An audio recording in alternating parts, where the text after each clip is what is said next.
방금 읽으신 8절부터 20절까지 말씀의 내용을 대략적으로 소개해드리면 오늘 본문에는 크게 두 개의 모습이 서로 대비가 되어 나타나고 있는데요.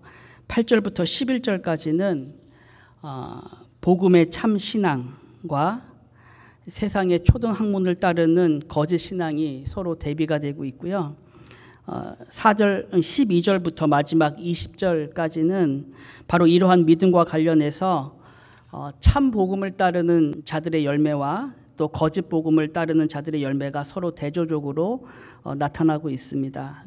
여러분들도 잘 아시는 것처럼 지금 갈라디아 성도들은 사도로부터 복음을 듣기 이전에는 대부분 우상을 섬기던 그런 사람들이었습니다. 지금 보시는 이러한 당시 갈라디아 도처에 있었던 신전에 나가서 제사하면서 그 제사와 함께 여러 음란한 행위들도 같이 하고 또 더불어 여러 가지 부도덕한 일들을 행하던 그런 사람들이었는데 바로 그런 점에서 우리가 아까 읽었던 본문 8절부터 11절 말씀은 바로 이러한 삶, 마치 신전에 가서 제사하고 섬겼던 그런 삶에 대한 경고처럼 우리가 생각을 할 수가 있습니다.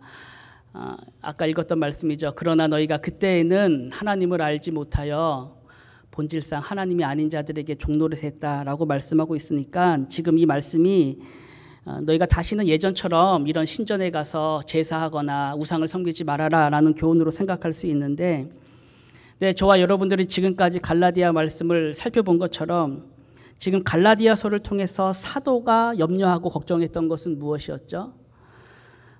사도가 이 갈라디아서를 쓰게 된 이유가 무엇이었습니까? 무엇이 염려되고 걱정되어서 이 갈라디아서를 쓰게 되었습니까? 지금 이것처럼 사람들이 다시 이방 신들에게 섬기고 제사할 것을 염려해가지고 사도가 지금 갈라디아서를 쓰고 있나요?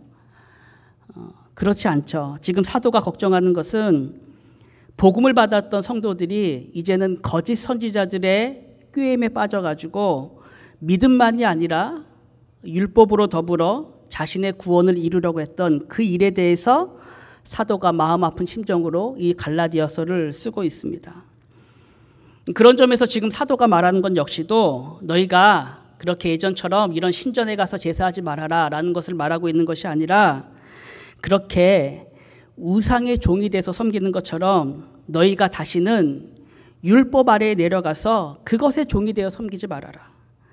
마치 그것으로서 너희의 구원을 이룰 것처럼 그렇게 행하지 말아라 라는 것을 지금 교훈하고 있는 것입니다. 그런 점에서 본문 10절 말씀해 보시면 사도가 말하죠. 너희가 날과 달과 절기와 해를 삼가 지키니 내가 너희를 위하여 수고한 것이 헛될까 두려워하노라 라고 말합니다. 지금 여기서 날과 달과 절기와 해를 지킨다고 하는 것은 두 가지 의미를 함께 포함한다 할 수 있는데요. 하나는 이방 종교에서와 같이 어떤 천체의 움직임을 따라서 날을 정하고 달을 정하고 해를 정해서 섬기는 그런 모습을 우리가 생각할 수 있고 또 다른 한 가지는 복음에서 떠나서 율법 아래로 들어가게 된 갈라디아 성도들이 율법에서 명하고 있는 수많은 날과 절기들을 그 유월절이나 안식일과 같은 그런 수많은 절기들을 마치 이방인들이 행하는 것처럼 그것을 통해 자신의 구원을 이루려 하는 모습으로 그것에 종이 되어 섬기는 그러한 모습에 대하여 지금 사도가 또한 경고를 하고 있는 것이죠. 사도는 분명히 말합니다. 내가 너희를 위하여 수고한 것이 헛될까? 내가 너에게 복음을 전한 것이 헛될까 두려워한다라고 말합니다.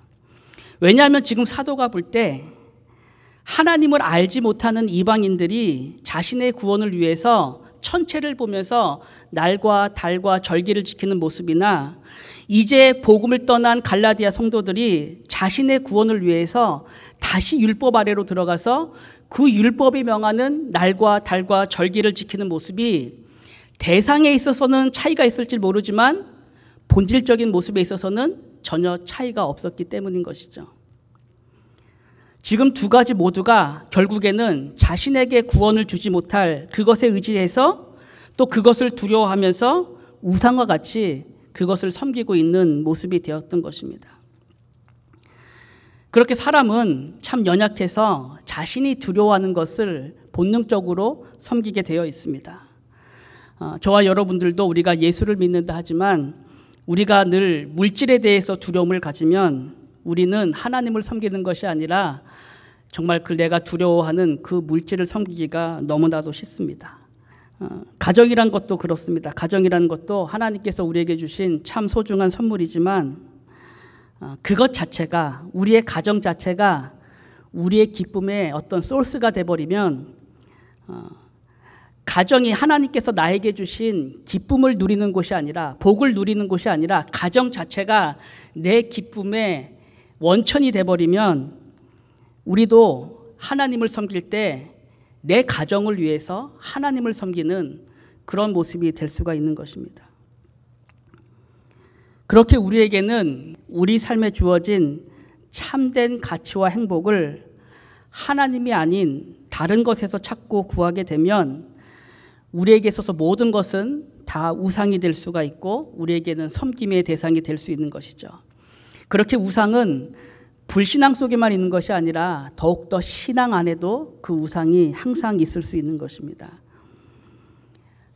여러분들이 잘 아시는 탕자의 비유를 잠시 생각하면 우리가 보통 이 비유 속에 나타난 탕자를 한 명이라고 생각하지만 비유 속의 탕자는 집을 나간 둘째 아들만이 아니라 집을 나가지 않았던 첫째 아들도 동일하게 탕자였다는 것을 우리가 비유를 통해서 알게 됩니다.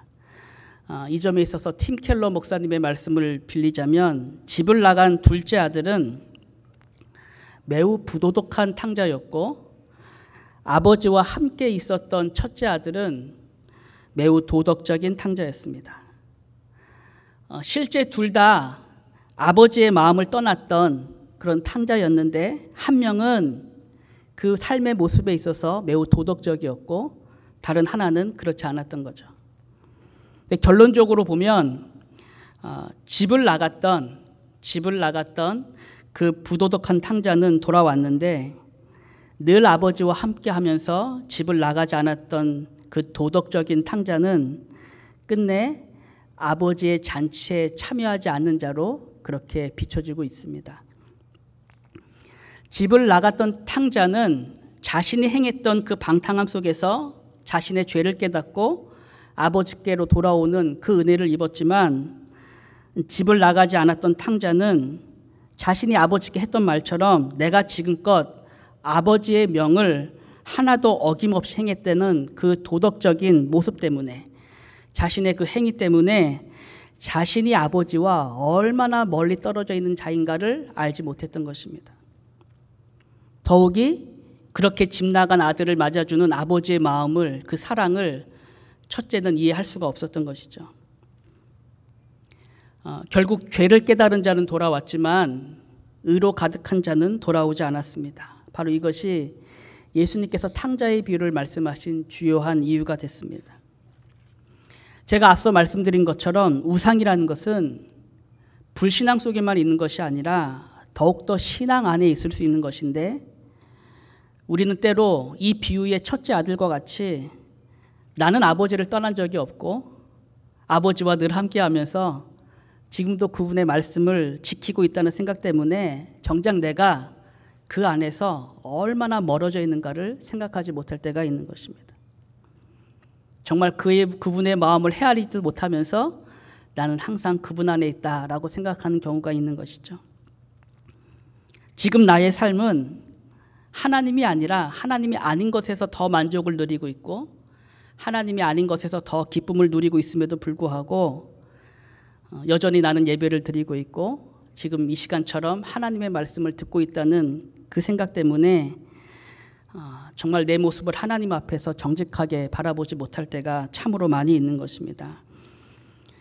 지금 갈라디아 성도들의 모습이라는 것이 처음에는 세상의 초등학문 아래서 우상을 섬기다가 사도로부터 참 복음을 듣게 되었는데 이제는 거짓 교사들의 꾀임에 빠져가지고 믿음만이 아니라 율법을 가지고 하나님께 나아가려고 했을 때 지금 이 모습이 겉으로 볼 때는 매우 도덕적이고 또 신앙 안에 있는 모습 같지만 실상은 저들이 처음 속해 있었던 그 초등 앙문 아래로 다시 들어가서 마치 천체를 바라보면서 달과 절기를 지키는 것처럼 이제는 저들이 율법 아래로 내려가서 그 율법이 정한 날과 절기를 마치 그렇게 우상을 섬기듯 그것을 통해서 자신의 구원을 얻으려는 그러한 모습으로 지키게 되었던 것입니다. 종이 되었던 거죠. 율법의 종된 모습으로 율법을 마치 우상처럼 섬기는 그러한 모습이 되었던 것입니다. 그래서 사도가 9절에서 교훈하는 것이 이제는 너희가 하나님을 알 뿐 아니라 더욱이 하나님이 아신 바 되었거늘 어찌하여 다시 약하고 천박한 초등학문으로 돌아가느냐 말합니다.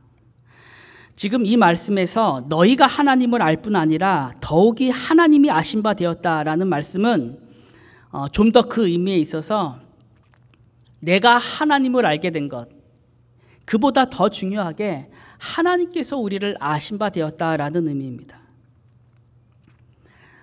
지금 이 말씀을 통해서 사도가 말하려고 하는 것은 이것입니다. 너희는 그리스도 안에서 받아들여져서 하나님과 교제를 시작한 사람들이 아니냐라고 묻는 것입니다. 하나님이 그리스도 안에서 너희를 먼저 아셨기 때문에 너희가 하나님과 교제할 수 있게 된 것이 아니냐?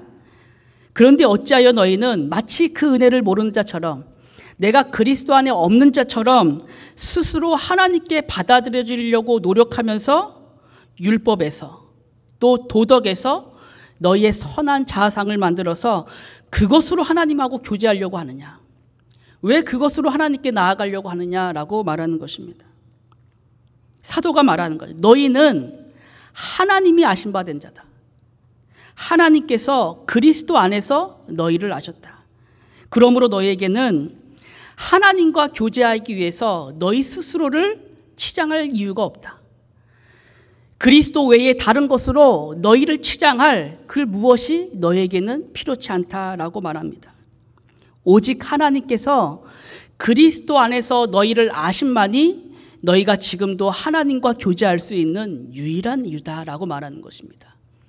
왜 그것을 잊어버리고 다시 천박한 초등학문으로 들어가 그것에서 하나님과 교제하려고 하느냐라고 사도가 말하는 것이죠.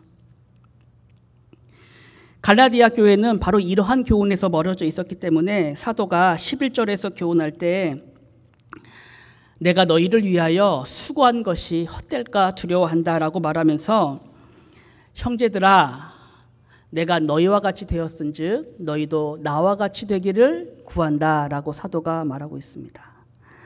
이거 어찌 보면 참 대담한 말이죠. 너희도 나와 같이 되기를 원한다.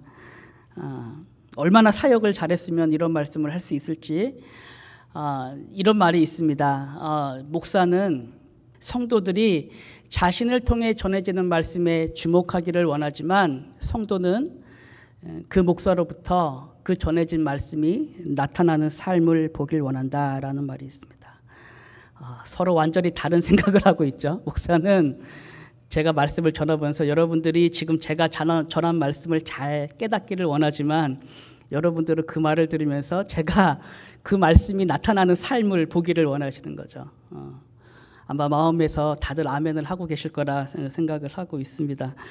지금 바울이 갈라디아 성도들에게 너희도 나와 같이 되기를 원한다, 구한다라고 했을 때 이 말은 단순히 사도가 어떤 자신감에 차서 신앙적인 자신감에 차서 내가 행한 것처럼 너희도 행하라 라고 말하는 것은 아닐 것입니다.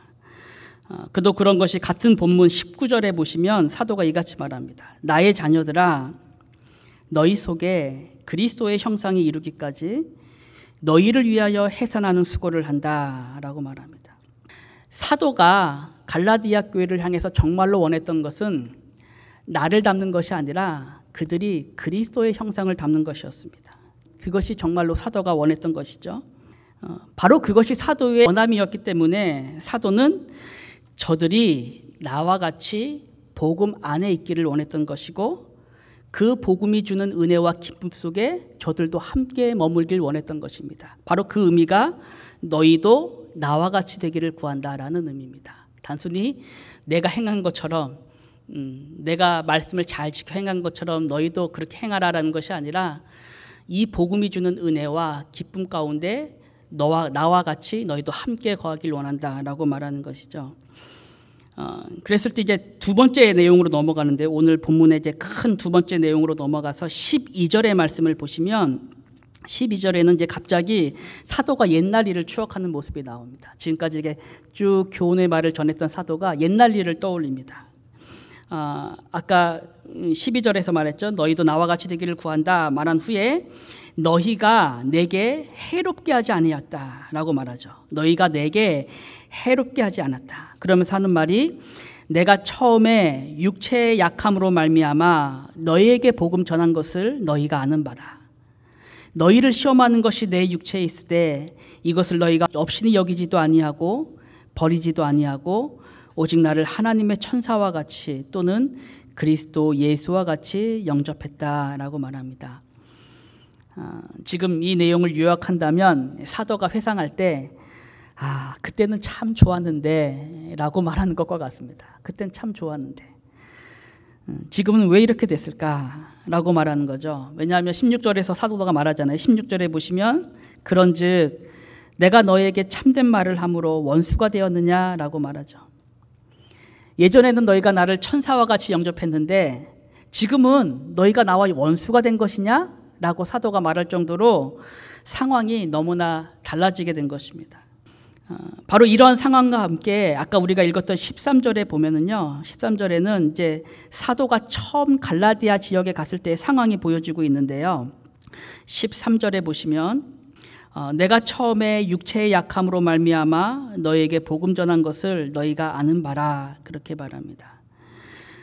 그래서 지금 이 말씀을 통해서 우리가 알 수 있는 것은 사도가 처음에 갈라디아 지역에 가서 복음을 전한 것이 그의 질병과 관련이 있다는 것을 우리가 생각을 할 수가 있습니다.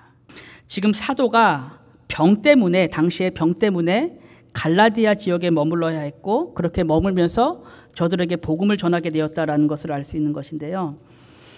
그럼 우리가 생각할 때 바울이 얻게 된 병이 무엇이었는가, 어떤 병이 사도에게 있었는가라고 생각할 때 우리가 보편적으로는 눈의 질병을 생각하죠. 안질이라고 말하는 눈의 질병을 우리가 생각하게 됩니다. 그래서 15절에도 보면 너희가 할 수 있었다면 너희 눈이라도 빼어서 나에게 주었을 거라, 그렇게 말하니까 사도에게 뭔가 눈과 관련된 질병이 있었을 것이다 라고 생각할 수 있는 것인데요.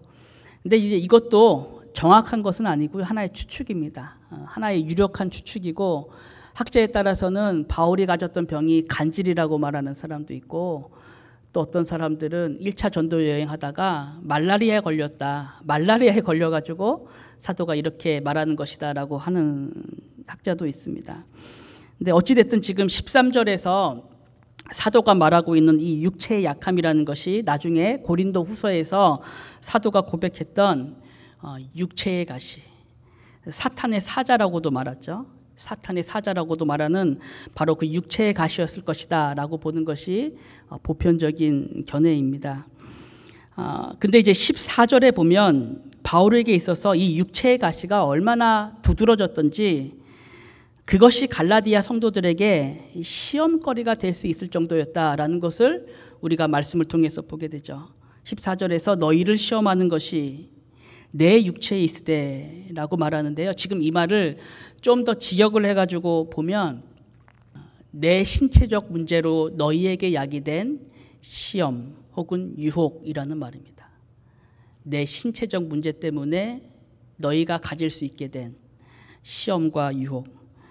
그러니까 지금 바울에게 있는 육체의 가시라는 것이 어떤 식으로든 바울에게 있어서는 그 외모에도 큰 손상을 주었고 그것이 다른 사람들에게는 시험거리가 될 정도로 크게 두드러지게 나타났던 것이죠. 그래서 사도가 나중에 고린도후서에서도 고백할 때 내가 이것이 내게서 떠나가기를 위해서 내가 3번이나 기도했다라고 말할 정도로 그것이 사도에게는 큰 아픔이 되었던 것이죠. 이처럼 사도에게 육체적으로 큰 결함이 있었는데, 근데 오늘 말씀해 보니까 갈라디아 성도들은 그런 사도에 대해서 어떻게 대했다고 말합니까? 그런 사도를 너희가 업신이 여기지도 않고 버리지도 않고 오직 나를 하나님의 천사처럼 그리스도 예수와 같이 영접했다라고 말하고 있습니다. 지금 이 말씀은 당시 갈라디아 성도들이 실제로 바울을 무슨 천사처럼 대하고 예수님처럼 영접했다, 그런 의미는 아니죠. 여러분들도 잘 아시는 것처럼 바울이 1차 선교 여행 때 바로 이 갈라디아 지역의 한 지방이었던 루스드라라는 곳에 가서 나면서부터 안진뱅이였던 사람을 고치는 일이 있게 되죠.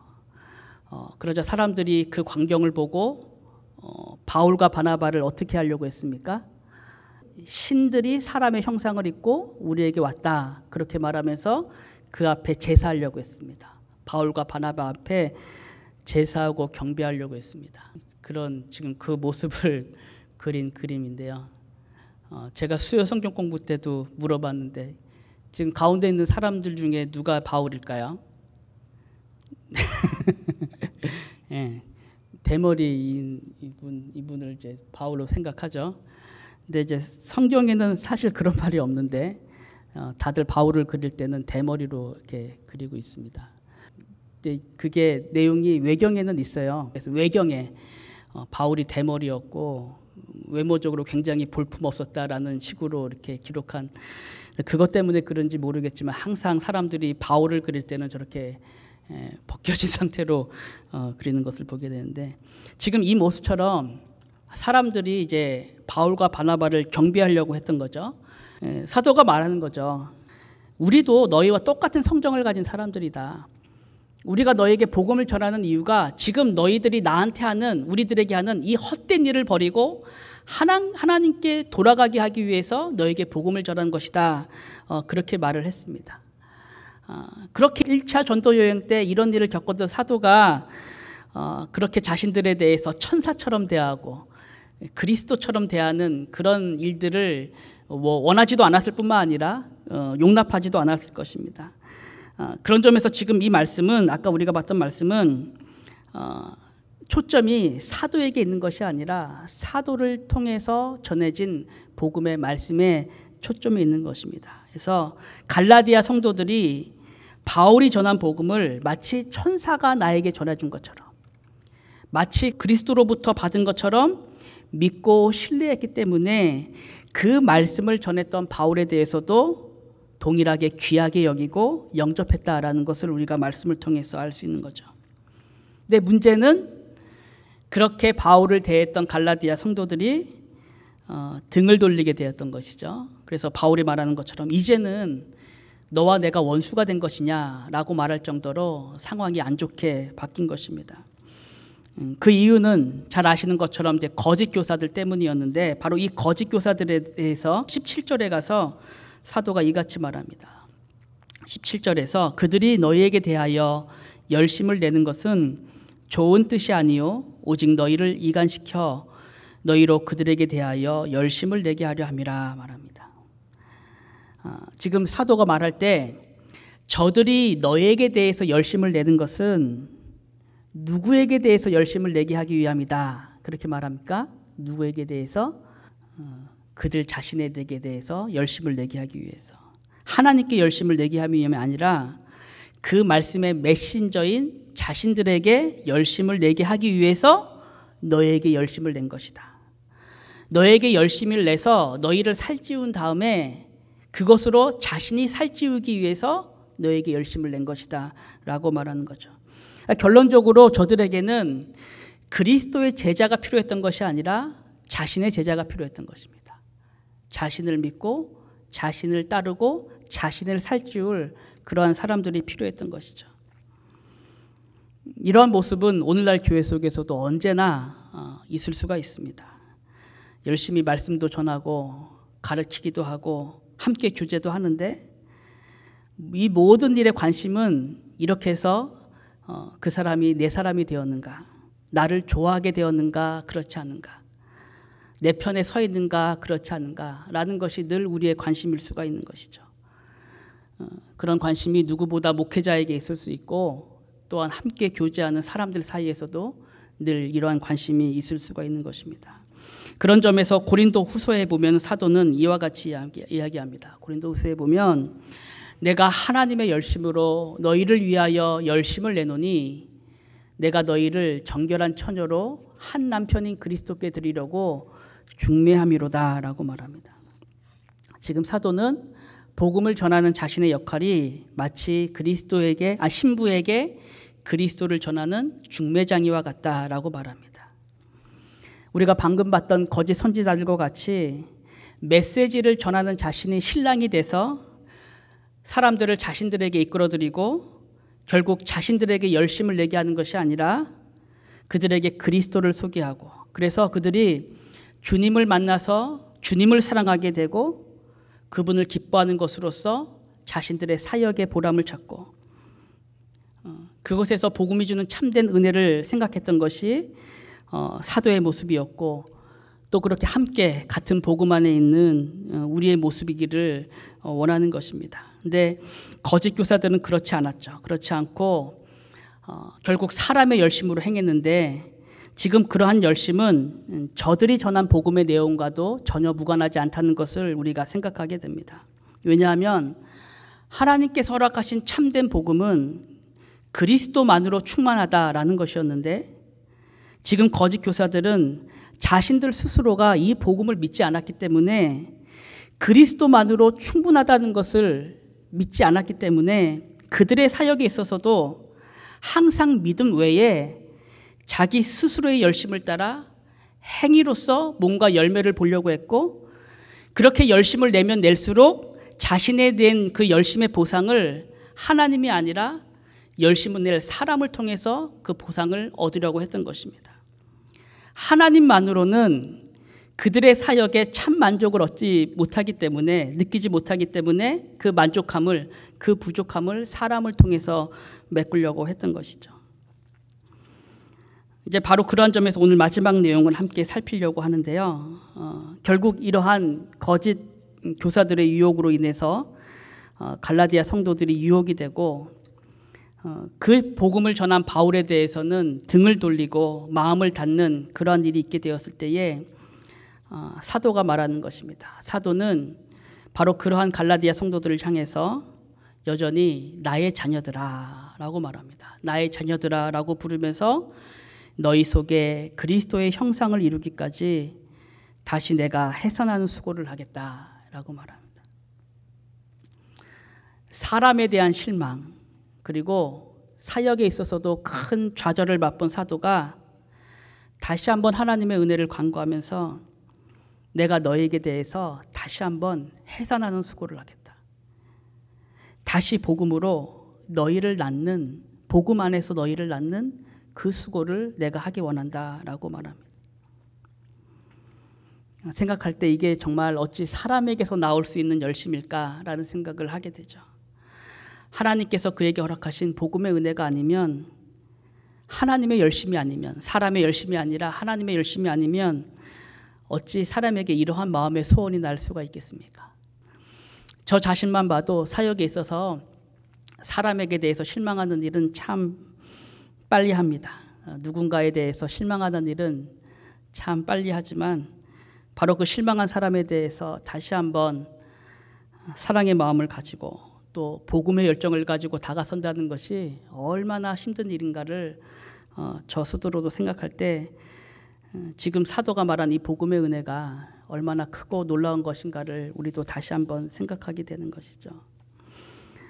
그러기에 오늘 말씀을 통해서 우리에게 허락하신 이 복음의 내용을 저와 여러분들이 다시 한번 마음에 새기길 원합니다. 갈라디아서가 우리에게 교훈할 때 성도는, 우리가 하나님을 알기 전에 하나님께서 먼저 우리를 아신 자다, 그렇게 말합니다. 하나님께서 그리스도 안에서 우리를 먼저 아셨기 때문에 우리는 더 이상 그 하나님과 교제하기 위해서 다른 것을 가지고 하나님께 나아갈 이유가 없습니다. 그렇게 그리스도 안에서 나를 아신 하나님 앞에서 다른 모습으로, 다른 것을 가지고 나 자신을 꾸미면서 하나님께 나아갈 이유가 없고, 그분 앞에서 내 모습을 감춰야 할 그 어떤 이유도 우리에게 없는 것입니다. 하나님께서 십계명을 통해서 내 앞에 다른 우상을 두지 말라라고 말씀하신 것은 우리에게 그 말씀을 명하신 하나님께서 우리 삶에 모든 만족이 되시고 온전한 만족이 되시기 때문에 그렇습니다. 그렇기 때문에 이제 저와 여러분 삶 속에서는 우상이 필요 없는 것입니다. 내가 두려워하면서 떨면서 그것을 가지고 하나님께 나아가려고 뭔가를 만들고 그것에 열중하면서 나 자신을 감추고 치장할 다른 무엇이 더 이상 우리에게는 필요가 없는 것입니다. 정말 우리가 죄인 되었을 때에 나를 사랑하신 그 하나님의 사랑과 은혜만이 오늘도 저와 여러분들이 하나님 앞에 나아가서 교제할 수 있는 유일한 이유인 것입니다. 그것이 오늘 갈라디아서가 우리에게 다시 한번 보게 하는 그리스도 안에서 우리에게 허락하신 참된 복음이고 은혜입니다.